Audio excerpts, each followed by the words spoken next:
बच्चों, आज हम अलाउद्दीन खिलजी के संदर्भ में अध्ययन करने का प्रयास करेंगे और इस वीडियो लेक्चर में हम अलाउद्दीन के प्रारंभिक जीवन, साथ में ही अलाउद्दीन खिलजी के सामने जो उपस्थित हुई प्रारंभिक जो कठिनाइयां थी उनके संदर्भ में चर्चा करेंगे। तो सबसे पहले बात करते हैं अलाउद्दीन खिलजी। खिलजी वंश के सबसे शक्तिशाली सुल्तान था और जिसका जो शासनकाल था वो 1296 से 1316 ईस्वी तक माना जाता है। अगर हम अलाउद्दीन खिलजी के आरंभिक का जीवन के विषय में चर्चा करें तो अलाउद्दीन जलालुद्दीन के जो भाई था शिहाबुद्दीन मसूद खिलजी उसका पुत्र था। और चूंकि अलाउद्दीन के जो पिता हैं उनकी मृत्यु उसकी बाल्यकाल में ही हो गई थी, इसलिए उसका जो लालन पोषण है वो उसके चाचा जलालुद्दीन के द्वारा ही किया गया था। और बाद में जलालुद्दीन ने अपनी पुत्री का विवाह अलाउद्दीन के साथ कर दिया था। तो कहने का तात्पर्य है कि न केवल अलाउद्दीन जलालुद्दीन का भतीजा था बल्कि उसका दामाद भी था। जलालुद्दीन के राज्यारोहण के समय अलाउद्दीन को अमीर ए तुजुक का पद उसके द्वारा दिया गया था। मलिक छज्जू का जो विद्रोह हुआ जलालुद्दीन के समय, उसके बाद जलालुद्दीन ने अलाउद्दीन को कड़ा का गवर्नर नियुक्त कर दिया था।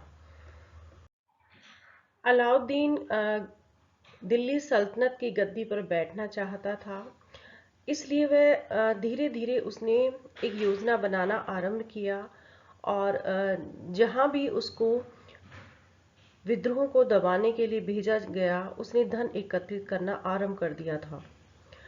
भिलसा में अलाउद्दीन ने जो धन प्राप्त किया उसके बाद अलाउद्दीन की जो महत्वाकांक्षाएं थी वो धन प्राप्त करने की तरफ बहुत बढ़ गई।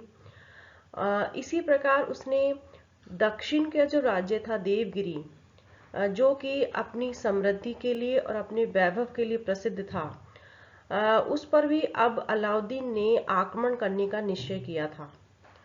देवगिरी में यादव वंश का राजा रामचंद्र शासन कर रहा था और 26 फरवरी 1296 में उसने अलाउद्दीन ने सुल्तान जलालुद्दीन को बिना सूचना दिए ही देवगिरी के ऊपर आक्रमण कर दिया और वहां के शासक को पराजित कर दिया।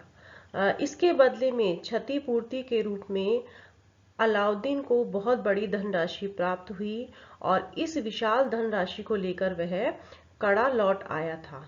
कहने का तात्पर्य था कि अलाउद्दीन धीरे धीरे अपनी योजनाओं को पूरा कर रहा था और इसके लिए धन की उसे विशेष आवश्यकता थी और धीरे धीरे वह धन का संग्रह कर रहा था। देवगिरी अभियान से जो उसको सफलता मिली या उसको जो धन प्राप्त हुआ उससे अलाउद्दीन का जो साहस है वो काफी बढ़ गया और अब उसने सिंहासन पर अधिकार करने की योजना बनाई। उसने अपने चाचा और सुल्तान जलालुद्दीन को धोखे से कड़ा के निकट 20 जुलाई 1296 में उसकी हत्या करवा दी और वह उसने स्वयं को सुल्तान घोषित कर दिया। 20 अक्टूबर 1296 को ही उसने राजधानी में प्रवेश किया और बलबन के लाल महल में एक बड़े समारोह का आयोजन करके उसने अपना राज्यारोहण करवाया और साथ में ही उसने अबुल मुजफ्फर सुल्तान अलाउद्दुनिया व दीन मोहम्मद शाह खिलजी की उपाधि धारण की। अब जो अलाउद्दीन के समक्ष जो मुख्य जो कठिनाइयां उपस्थित हुई सुल्तान बनने के बाद कि जलालुद्दीन के समय के बहुत सारे तुर्क अमीर थे, उनके साथ किस तरह का व्यवहार किया जाए। तो चूंकि अलाउद्दीन बहुत ही दूरदर्शी राजनीतिज्ञ था, इसलिए उसने सबसे पहले एक मिली जुली सरकार का गठन किया जिसमें तीन वर्गों के लोगों को शामिल किया। पहला वो वर्ग था जिसमें बलबन और केकुबाद के समय के अमीर थे, जो अभी भी महत्वपूर्ण पदों पर नियुक्त थे। दूसरा उसने जो जलाली अमीर जो उससे मिल गए थे, उनको भी उसने पहले की तरह ही पदों पर कायम रखा। और तीसरा, अलाउद्दीन के स्वयं के सहायक और अनुयायी अमीर थे। इस प्रकार जलालुद्दीन का प्रसिद्ध जो वजीर था, ख्वाजा खातिर वजीर, उसको अपने पूर्व पद पर ही स्थायी कर दिया गया था। अब हम बात करते हैं कि जब अलाउद्दीन सुल्तान बना तो उसके समक्ष क्या प्रारंभिक कठिनाइयां उपस्थित हुई। क्योंकि जब अलाउद्दीन सुल्तान बना तो उत्तरी भारत के साथ साथ दक्षिण भारत भी उसके साम्राज्य से बाहर था। साथ में ही अलाउद्दीन ने महसूस किया कि चारों तरफ से विद्रोह हो रहे हैं। तो जैसे कि पंजाब में खोकर विद्रोह कर रहे थे, मुल्तान और सिंध में, ये जो प्रांत थे मुल्तान और सिंध, ये दोनों प्रांत अरकली खां के नेतृत्व में थे या अधिकार में थे, जो कि अलाउद्दीन का कट्टर विरोधी था। इसी प्रकार से गुजरात भी एक स्वतंत्र राज्य था जो बघेल राजपूत शासकों के अधीन था। राजपूत रियासतें वो भी अपनी स्वतंत्रता का दावा कर रही थी, और कोई भी दिल्ली का सुल्तान उनको पराजित करने में या स्थायी रूप से पराजित करने में अभी तक सफल नहीं हुए थे। चित्तौड़ और रणथंभौर राजपूतों की सत्ता के प्रमुख केंद्र थे। इसी प्रकार से मालवा और जो बुंदेलखंड था, वो भी दिल्ली सल्तनत के आधिपत्य से पूरी तरह से मुक्त था। अगर पूर्व में बात करें बिहार की और बंगाल की, तो वो भी स्वतंत्रता का भाव रखते थे या स्वतंत्रता की तरह ही व्यवहार कर रहे थे। विंध्याचल पर्वत के दक्षिण का कोई भी प्रदेश मुस्लिम आधिपत्य के अंतर्गत नहीं था। अलाउद्दीन ने यद्यपि जो देवगिरी का जो शासक था रामचंद्र, उसको पराजित करके उसको अपमानजनक संधि करने के लिए मजबूर किया था, लेकिन उसके लौटते ही जो देवगिरी में जो यादव वंश था, उसने अपनी खोई हुई स्थिति को और शक्ति को पुनः प्राप्त कर लिया था। इसी प्रकार से वारंगल में काकतीय, द्वार समुद्र के होयसल और मावर के जो पांडे राज्य हैं, वहां भी अभी मुस्लिम आक्रमणकारी नहीं पहुंचे थे। कहने का तात्पर्य है कि ये सभी स्वतंत्र सत्ता का उपभोग कर रहे थे। इस प्रकार से जब अलाउद्दीन गद्दी पर बैठा तो उत्तरी भारत का तो अधिकांश भाग और पूरा जो दक्षिण भारत था, वो दिल्ली सल्तनत के आधिपत्य से मुक्त था, और जिसको जीतना अलाउद्दीन ने आवश्यक माना। इसके अलावा जो शासन प्रणाली थी वो भी पूरी तरह से अस्त व्यस्त थी, उसको संगठित करना भी आवश्यक था। तो उसने सबसे ये महसूस किया अलाउद्दीन ने कि साम्राज्य के समक्ष बहुत सारी कठिनाइयां हैं, लेकिन अलाउद्दीन ने पूर्ण शक्ति और दृढ़ संकल्प के साथ इन समस्याओं का सामना किया, और अंत में उसने इन समस्याओं का समाधान करने में कामयाबी प्राप्त की। जब अलाउद्दीन दिल्ली का सुल्तान बन गया तो उसके बाद उसने सबसे पहले जलालुद्दीन के जो सगे संबंधी थे या उसके जो पुत्र थे, उनका अंत करने का निश्चय किया। तो अलाउद्दीन की जो तात्कालिक जो समस्या थी वो थी अरकली खां और सुल्तान जलालुद्दीन के परिवार के जो शेष सदस्य थे उनका अंत करना, जिससे कि वो आगे आने वाले समय में दिल्ली की जो गद्दी है उसकी दावेदारी नहीं कर सके। तो जैसे ही अलाउद्दीन दिल्ली का पर उसने अधिकार किया या उस पर वह सुल्तान बना, तो जो अरकली खां है वो मुल्तान चला गया। अलाउद्दीन ने उसका सफाया करने के लिए या उसका अंत करवाने के लिए उलुग खां और जफर खां को 40,000 की सेना के साथ मुल्तान भेजा, और उन्होंने मुल्तान पहुंचकर नगर का घेरा डाला और 2 महीने के घेरे के बाद उनके द्वारा मुल्तान पर अधिकार कर लिया गया। और जलालुद्दीन के जो दोनों पुत्र थे, अरकली खां और जो कद्र खां थे, उनको उनके परिवार के साथ और सेवकों के साथ बंदी बना लिया गया। तो इस तरह से अलाउद्दीन ने जो उस समय की जो तात्कालीन जो समस्या थी उसका निदान किया, जिससे कि उसको आगे किसी भी प्रकार की गद्दी का कोई दावेदार पैदा ना हो सके और वह स्वतंत्र रूप से शासन संचालन कर सके। अब हम बात करते हैं कि जैसे ही अलाउद्दीन गद्दी पर बैठा, उसको बहुत सारे विरोधों का या विद्रोहों का सामना करना पड़ा।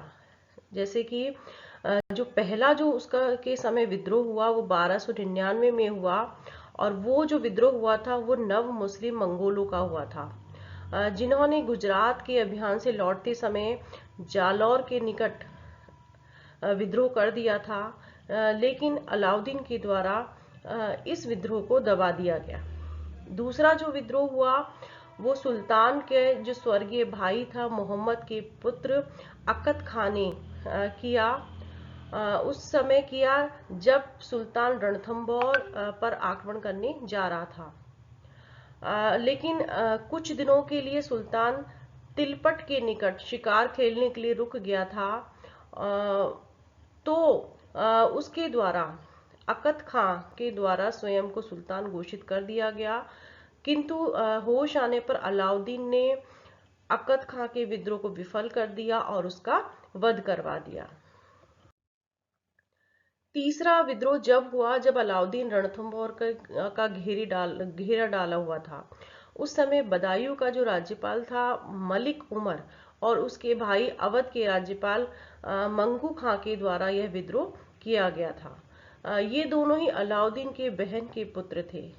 लेकिन सुल्तान ने अपने कुछ विश्वास पात्र अमीरों के नेतृत्व में सेना भेजकर इस विद्रोह का दमन किया और इनका वध करवा दिया। चौथा विद्रोह अलाउद्दीन के रणथंभौर अभियान के समय ही हाजी मौला का विद्रोह हुआ था। तो इस तरह से अलाउद्दीन जब गद्दी पर बैठा तो उसे आरंभ से ही बहुत सारे विद्रोहों का सामना करना पड़ रहा था।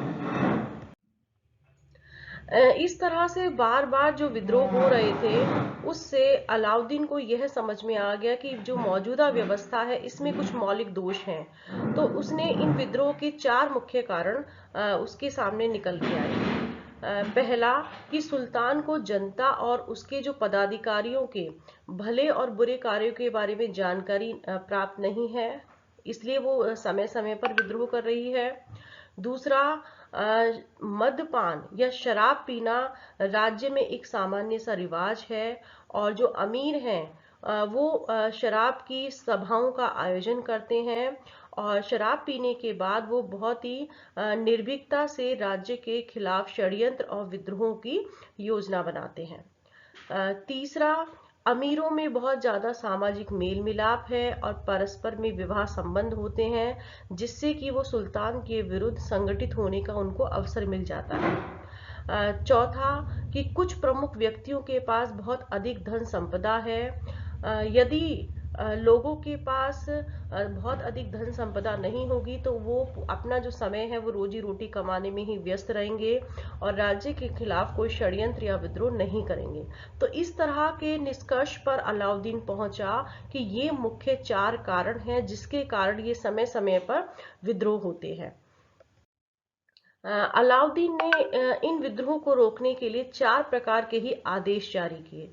तो उसके द्वारा पहला जो आदेश था, उसके द्वारा जो मिल्क अर्थात जो सरकारी अनुदान में दी गई भूमि थी या इनाम में या वक्फ या धार्मिक अनुदान में जो भूमि दी गई थी उसको जब्त कर लिया गया।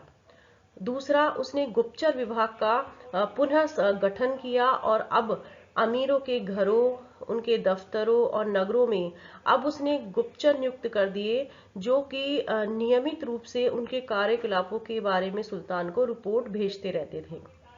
तीसरा, उसने राजधानी में शराब की और जो अन्य जो मादक जो द्रव्य थे उनके निर्माण और प्रयोग को निषिद्ध कर दिया।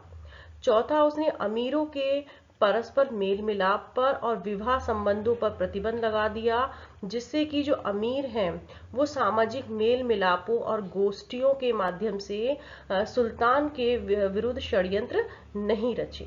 तो इस तरह से अलाउद्दीन ने ये जो प्रारंभिक जो कठिनाई आई, उनका इन आदेशों के द्वारा उन पर नियंत्रण स्थापित करने का प्रयास किया।